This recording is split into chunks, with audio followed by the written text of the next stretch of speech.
Oke, Bapak Ibu dosen, Assalamualaikum warahmatullahi wabarakatuh.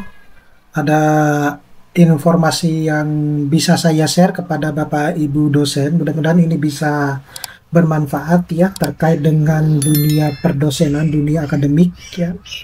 Kali ini saya akan menginformasikan terkait dengan pengolahan dosen dan tendik dalam hal pengembangan karir dosen dan penguatan integritas akademik ya. Tapi nanti untuk pengembangan karir dosen dan penguatan integritas akademik saya akan bawakan pada video berikutnya karena PPT ini cukup panjang ya. Jadi biar penjelasannya tidak begitu panjang gitu ya. Oke, Bapak Ibu, ini telah disampaikan oleh Direktorat Sumber Daya Jenderal Pendidikan Tinggi pada 5 Juli kemarin, tapi video ini sebenarnya sudah saya buat pada saat setelah diadakan sosialisasi tersebut, tapi baru saya upload pada hari ini ya. Jadi saya harap Bapak Ibu dosen bisa menyaksikannya hingga full.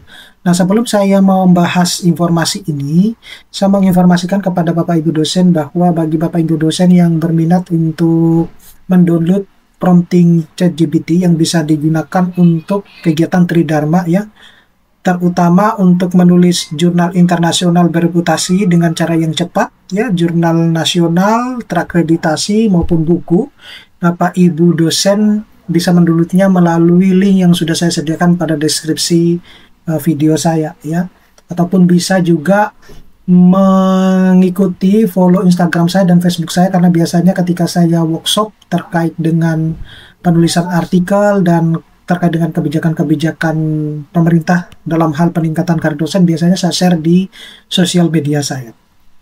Oke Bapak Ibu, tanpa panjang lebar, jadi yang pertama dulu itu adalah arah kebijakan. Kita mereview Permen 44 2024 ya. Jadi ini adalah salah ketik ya, typo dari sananya ya.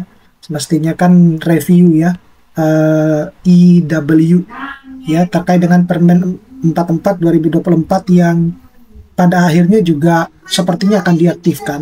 Jadi yang perlu dipahami dulu bahwa ada kewenangan dalam pengangkatan dosen, kemudian promosi dosen, demosi. Demosi itu kayak seperti punishment Bapak Ibu. Dan juga kalau berbicara tentang punishment itu bukan hanya kepada dosennya sendiri, tapi juga kepada universitasnya, dan pemberhentian jabatan akademik dosen gitu ya. Pemberhentian jabatan akademik dosen ini tatkala misalnya dosen tersebut itu telah melakukan tindak kecurangan ya dalam dunia akademik. Nah, itu bisa diberhentikan atau di hold sementara gitu. Nah, usulan revisi rencana Permen mengembalikan pengaturan pengangkatan jabatan akademik dosen sesuai dengan Permendikbud nomor 92 tahun 2014, di mana fungsi pengolahan dosen ada di pemerintah menggunakan state centered model ya, yaitu jabatan fungsional asisten ahli dan lektor kepala itu tetap diatur dan ditetapkan oleh perguruan tinggi ataupun LLDikti. Kalau misalnya di perguruan tinggi negeri, maka untuk jabatan fungsional asisten ahli dan lektor memang cukup sampai di perguruan tinggi negeri saja.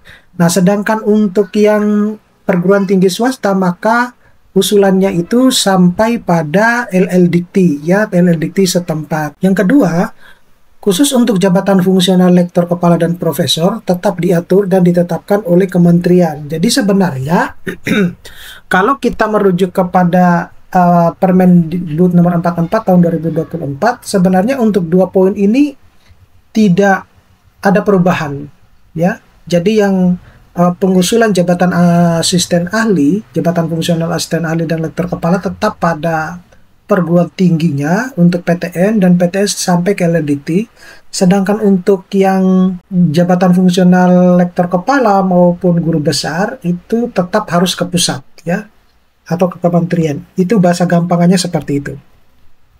Nah, selanjutnya itu adalah jabatan akademik dosen ini berlaku nasional atau hanya lokal di lingkup perguruan tinggi ya.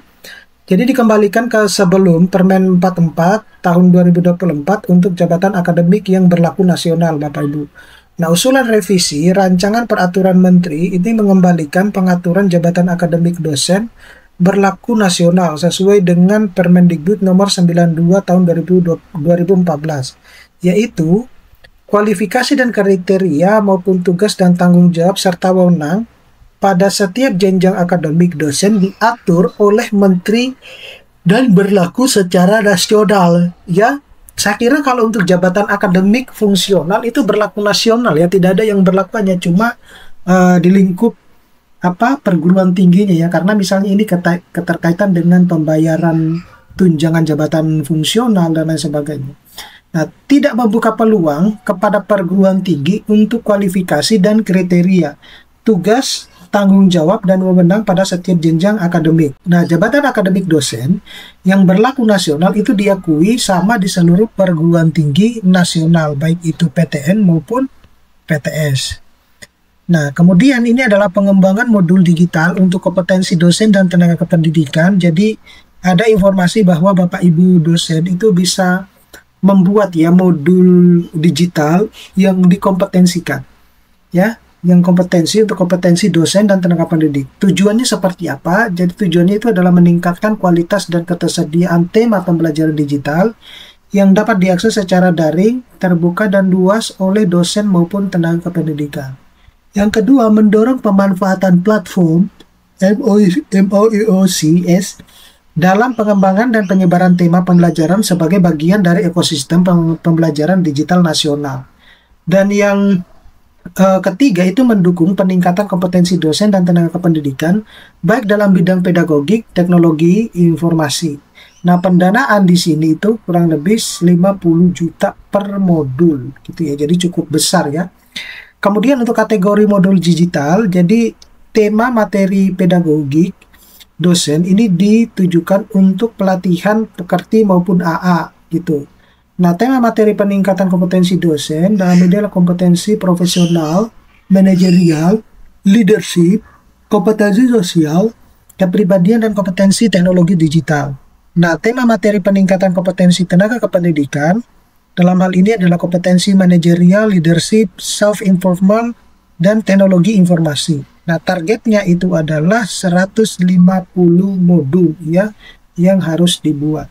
Nah, di samping Bapak Ibu bisa melihat jadwal pelaksanaannya, mulai dari sosialisasi dilakukan pada Juli, kemudian ada pengajuan proposal, kemudian diseleksi proposalnya, ada pengumuman hasil seleksinya di Agustus, kemudian ada penandatangan kontrak dan bimbingan teknis penerima bantuan, pengembangan, kemudian ada laporan kemajuan itu adalah Oktober, monitoring dan evaluasi September hingga November, dan pelaporan akhirnya itu adalah di Desember. Jadi Bapak Ibu dosen ini bisa dimanfaatkan ya untuk ya menambah-nambah kesejahteraan lah gitu ya.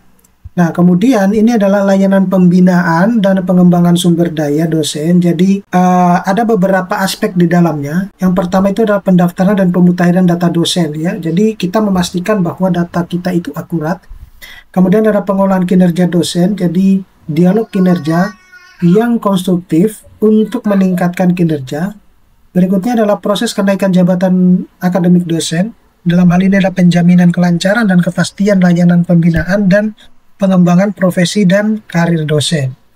Berikutnya itu adalah peningkatan kompetensi dosen, mulai dari pelatihan soft skill dan hard skill yang relevan. Ada peningkatan kualifikasi dosen dari pengembangan profesionalisme dosen berkelanjutan. Dan yang terakhir itu adalah integritas akademik, dan hal ini adalah fasilitas pelaksanaan integritas akademik dalam menghasilkan karya ilmiah. Jadi, saya kira cukup sekian dulu Bapak Ibu dosen, nanti kita akan lanjut di video-video berikutnya. Semoga bisa bermanfaat. Saya akhiri, Assalamualaikum warahmatullahi wabarakatuh.